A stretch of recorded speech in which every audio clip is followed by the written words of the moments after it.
అందరికీ నమస్కారం. Welcome to Jayabharat. దయచేసి మా ఛానల్ సబ్స్క్రైబ్ చేయండి, సపోర్ట్ చేయండి, లైక్ చేయండి. మీరు చూసిన వీడియో ప్రతిదీ షేర్ చేయండి. మన రాష్ట్రంలో జూన్ 4వ తారీఖు తర్వాత ఒక విధ్వంసకరమైనటువంటి పరిస్థితులు ఈ రాష్ట్రంలో జరిగే అవకాశాలు స్పష్టంగా కనబడుతున్నాయి. ఎందుకంటే జూన్ 4వ తారీఖున ఎలక్షన్ల యొక్క రిజల్ట్ తెలుస్తుంది.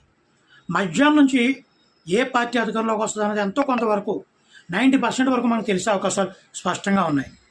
ఏ పార్టీ అధికారంలోకి వస్తుంది అనేది మనకు స్పష్టంగా ఒక 70-80% అర్థమైపోతుంది. మధ్యాహ్నం నుంచి అక్కడి నుంచి మొదలవుతాయి ఈ రాష్ట్రంలో దాడులు కానీ, భౌతిక దాడులు, ఆస్తులను ధ్వంసం చేయడం.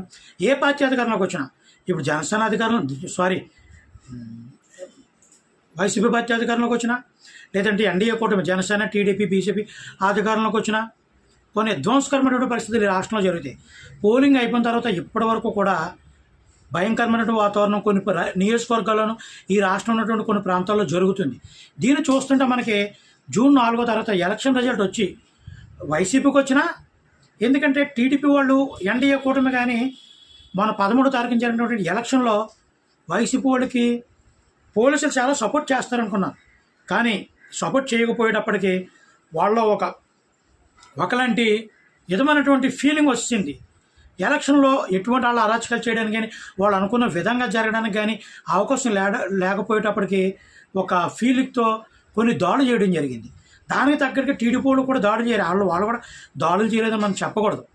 వాళ్ళు ఎదురు తిరిగారు, గట్టిగా పోరాడారు, ప్రతిఘటించారు. కానీ జూన్ 4వ తారీఖున మళ్ళీ అంటే ఇప్పుడు ఏంటంటే ఏ పార్టీ అధికారంలోకి వస్తుందనే ఒక భయాందోళన వాళ్ళలోనూ వీళ్ళలోనూ ఉంది. జూన్ 4వ తారీఖున ఎప్పుడైతే వాళ్ళకి మనం అనుకున్న పార్టీ అధికారంలోకి వస్తుంది అనుకున్నారో, కొన్ని విధ్వంసకర పరిస్థితులు చేయడానికి, కొన్ని విధ్వంసాలు సృష్టించడానికి, ఎంతకైనా తెగించడానికి కొంతమంది వ్యక్తులు ఉంటారు ఏ పార్టీలోనైనా. ఎందుకంటే 5 సంవత్సరాలు పట్టి ఇబ్బందులు అన్నింటినీ మనసులో పెట్టుకుని ఎన్డీఏ కూటమి కానీ అధికారంలోకి వస్తే వైసీపీ మీద దాడులు ఉంటాయి. లేదంటే ఎలక్షన్లో వాళ్ళని చేయలేని పనులు వాళ్ళకి అనుకూలంగా లేదు కాబట్టి వైసీపీ కానీ అధికారంలోకి వస్తుంది అనుకుంటే వైసీపీ దాడులు తెగించే అవకాశాలు ఉంటాయి. కాబట్టి ఈ రాష్ట్ర సీఎస్ గారికి కానీ, డీజీపీకి కానీ, పోలీస్ సిబ్బందికి కానీ మా ద్వారా మేము ఒకటి విజ్ఞప్తి చేస్తున్నాం.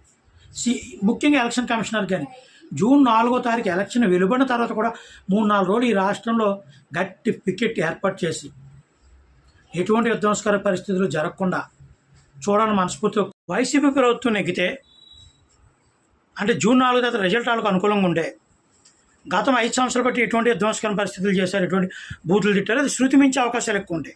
అదే టీడీపీ నెగ్గితే వాళ్ళకు అనుకూలంగా రిజల్ట్ వస్తాయి. గత 5 సంవత్సరాలు ఎన్ని ఇబ్బందులు గురి చేశారో వైసీపీ దాన్ని ప్రతీకారం తీర్చుకుని విధ్వంసకర పరిస్థితులు ఉంటాయి. ఏది నెగ్గినా ఈ రాష్ట్రంలో ఫస్ట్ కొన్ని రోజుల వరకు విధ్వంసకర పరిస్థితులు ఎదురయ్యే అవకాశం కంపల్సరీ ఉంటాయి. దీన్ని ప్రజలందరూ గమనించాలి. గవర్నమెంట్ కూడా నిశ్చితంగా పరిశీలించి అటువంటి జరగకుండా చూస్తే బాగుంటుందని మనస్ఫూర్తిగా కోరుకుంటున్నాను.